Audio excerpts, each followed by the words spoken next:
Right, United are in desperate need for a number of things, I think it would be safe to say. And something that is most definitely a pressing need for us is a left wing back. It's probably the one position that we can't make do with. Now, we've been quite heavily linked with PSG fullback Nuno Mendes. So as always, I'm going to have a look at him. I'm going to tell you if I think he's any good. I'm going to tell you if I think he's the sort of player that we need. Now, Mendes is known for very, very, very good ball control. He's got great pass accuracy, and he's got the ability to deliver very precise crosses into the box. Now, the crossing thing is very important, I think. United are currently like 18th in the league for cross accuracy.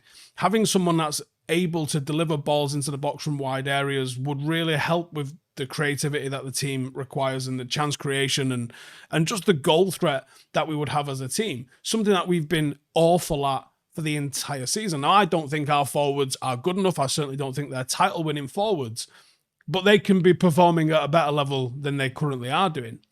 Now, Mendes comes with a background of being a number 10 in his youth days, which gives him a sort of basis of both flair and creativity when advancing the ball from deeper areas.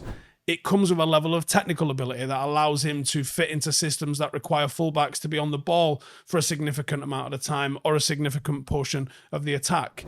He's very much a stereotypical wing back in the way that he delivers that sort of stuff, but it comes with like these added extras because of the background of where he comes from. Now, he's got speed, he's got agility, he's got stamina. Those sort of box ticking things make him suitable for a high intensity pressing and attacking system, the sort of system that Amorim's obviously going to demand. The capability to recover the ball high up the pitch in advanced areas as part of his defensive contribution is big. He is currently averaging 7.95 recoveries per 90, which puts him and his work rate into the very top echelons of the game. In terms of a tactical fit, in the 3-4-3 system, which he has successfully implemented at both Sporting and he is trying to implement at United, wingbacks like Mendes are pivotal. They are expected to provide width, they are expected to provide support to both midfield and attack, and they're expected to also track back and defend.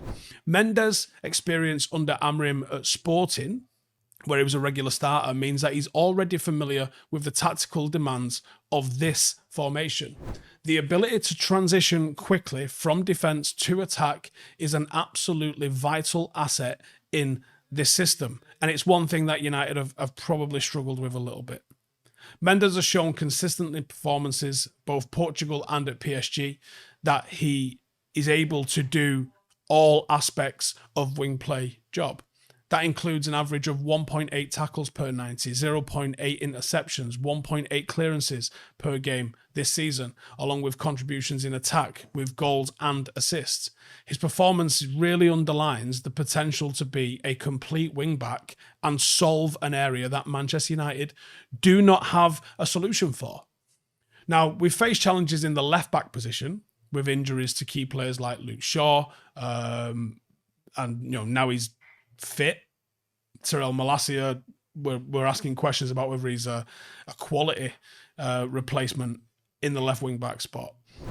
Mendes could come in and provide stability and dynamism in a position that, honestly, right now we're trying to play either Mazraoui or Delo there, and neither are a natural fit for that position. He would enhance us defensively, and he would absolutely level us up when it comes to attacking threat from the flank. Given Amorim's preference for an attacking, possession-based game, Mendes' ability to maintain possession as well as the progressive passing that he has in his game would be crucial. The tactical familiarity with Amorim's tactics would be a massive bonus and would ease his integration into the squad, potentially reducing that adaptation period. He is only 22, and obviously he doesn't have Premier League experience, but he's still young enough and with significant room enough for growth. United's interest in both developing him as a player and bringing him in as someone who could start straight away, I think that aligns with the sort of long-term thinking that I hope Ineos have got. Like, they tell us that's the sort of thing that they're about.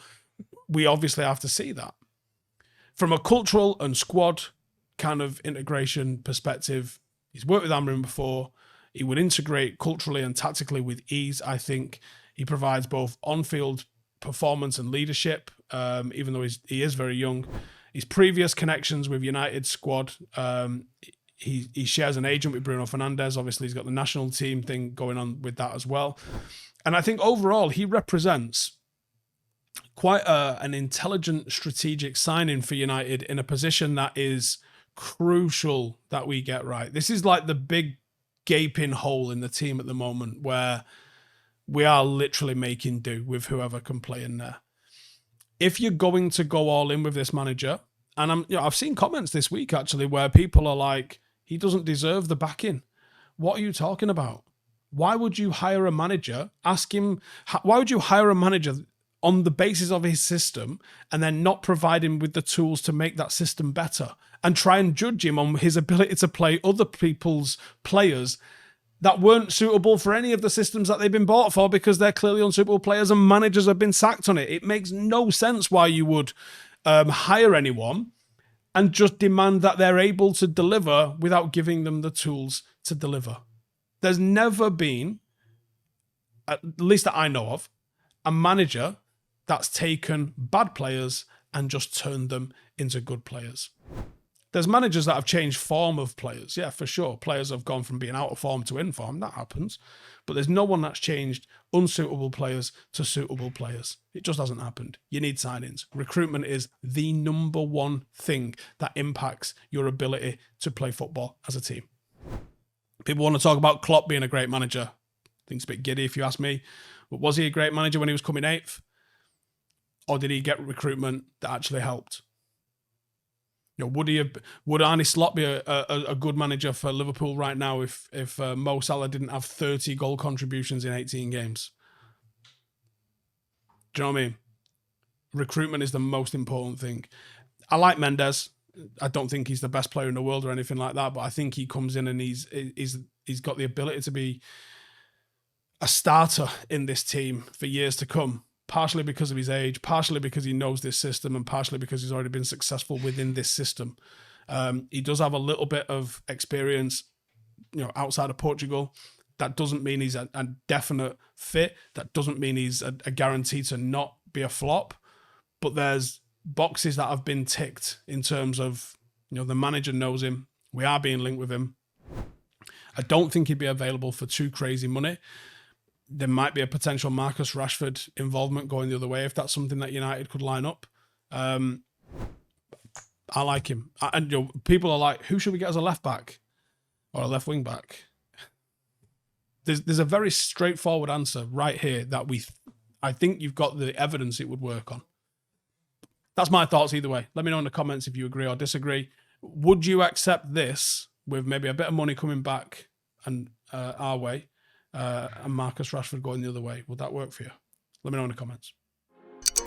Hey, thank you for watching the video. If you are new around these parts, then don't forget to subscribe. My channel is proudly supported by my community on Patreon. If you'd like to get a little bit of extra content, a Discord group, meetups, 5-a-side games, weekly podcasts, behind the scenes, and even an occasional bit of transfer news as and when I get it, then for the price of a pint, you can show your appreciation for the content that we make and get some goodies for doing so as well. Check the link in the description or click the button right here. You'll also find all of my socials here too if you want to follow me on any of those platforms. Nice one.